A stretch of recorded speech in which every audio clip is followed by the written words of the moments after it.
মাসিমা তাহলে যদি আমি সাবানটা কি লাক্সের করেছে, পুরো সাবানটা যেটা ইউজ করেন সার্ফ এক্সেল করেছেন, বাসন মাজার সাবানটা ভিম বার করেছেন, এই তো তোমার বাড়ি তো তাই হয়তো।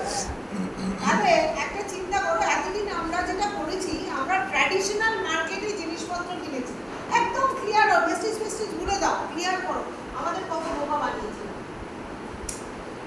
একটা ফ্যাক্টরিতে সার্ফ বানানো হচ্ছে, সেই ফ্যাক্টরিতে প্যাকিং করে তুমি আমি কিনছি, মাঝখানে যারা নিচ্ছে রিটেলার, হোলসেলার, অ্যাডভার্টাইজমেন্ট, ট্রান্সপোর্ট করেই তো আসছে মার্কেটে, যখন তুমি আমি কিনছি। এই জিনিসটা যদি তৈরি হয় 100 টাকায়, আমি কিনছি 200 টাকায়, মাঝের যে 100 টাকাটা সেটা তারা নিয়ে নিচ্ছে।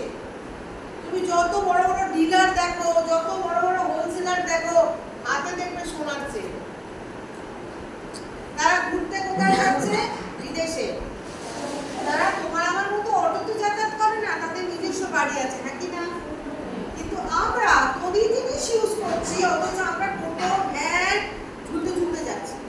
একটাই কারণ, কাস্টমার মানে কষ্ট করে মন। এটাকে আপনি এই সিস্টেমটা দিদি কি বলে? এই সিস্টেমটা এতদিন আমার বাবা কাকা যেটা চলছিল সেটাকে বলে যে নর্মাল প্রসিডিওরে কেনাকাটা।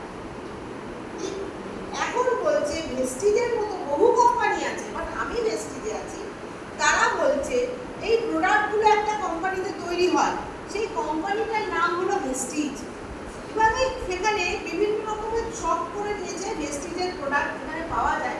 সেখান থেকে সেই প্রোডাক্টটা তুমি আমি ডাইরেক্টলি কোম্পানি থেকে কিনছি। কি করছি? ডাইরেক্টলি কোম্পানি থেকে কিনছি, এবং এই মাঝের